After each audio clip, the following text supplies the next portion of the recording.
Ukabvunza mwana wako kuti kwakuri sei kuchikoro, anongonzwa kuti kwakuri bho, obva atonyarara. Type yemibvunzo iyi iri general inonyanya kubvunzwa nevabereki vasina hanya zvakanyanya nevana vavo, nekuti mwana wese kakawanda kacho mhinduro yemubvunzo uyu anotogara ainayo, ende mhinduro yacho i1. Kumudza kuti kwakuri sei kuchikoro, anongonzwa kuti bho, obva atonyarara.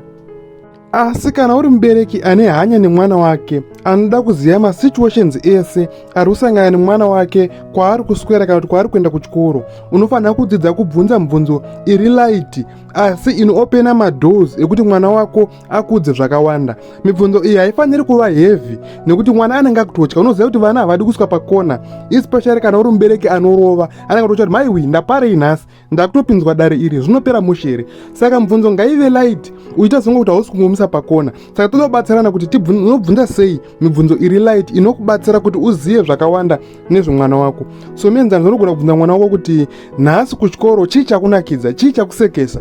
Pamubvunzo 1 iwoyo unogona kubatsira uzive kuti zvaitika kwaari muklasi, zvaitika kwaari pabreaki, kana kuti zvaitika kwaari munzira achiuya kumba. Kana paine vanhu mabullies vari kunetsa nekushungurudza mwana wako, izvozvo unogona kuzviziva pamubvunzo 1 iwoyo.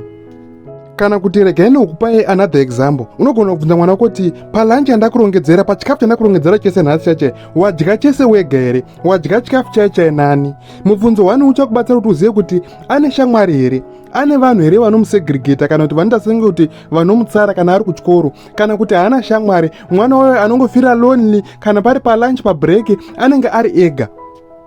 Pavidhio inoyi handisi data sei ndiri kukuudzirai mibvunzo yekubvunza vana venyu. These are just examples. Iwo semubereki uri munhu mukuru ende waane pfungwa dzemunhu mukuru, ende mwana wako mwana mudiki. Saka unofanira kuziva kuti ndakabvunza mwana wangu type yemubvunzo uyu uchandibatsira kuti andiudze zvakati nezvakati, even though ndisina kuzvibvunza. Muri kubata pane idea yacho. Bvunza mwana wako mibvunzo inoopena madoors kuti akudze zvakawanda. Ende mibvunzo yacho ngaive yakareruka zvekuti mwana haatombozvione kuti ndiri kuinvestigatewa kana kuti mubereki wangu pane chaarida kuziva.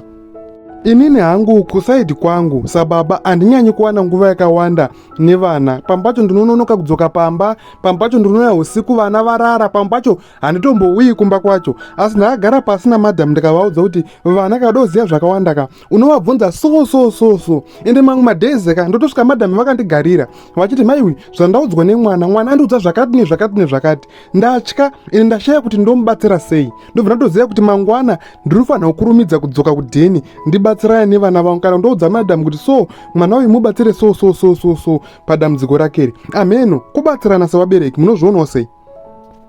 Imimi sevabereki muri madoctors kana kuti vana chiremba vevana venyu, ende ukamuregerera mwana unogona kutoona kuti maiwi ndakamuregerera maybe pane chirwere kana dambudziko ranga riri kutokura maari, ende the more dambudziko parinokura ndo the harder parinozoita kuti murigadzirise.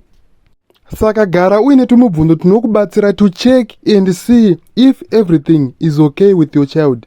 Ende tikajaira izvozvo vana vachasununguka zvekuti next time vanenge vakutodza zvinhu zvakawanda vanototudza vega pasina kana chatambobvunza. Maita basa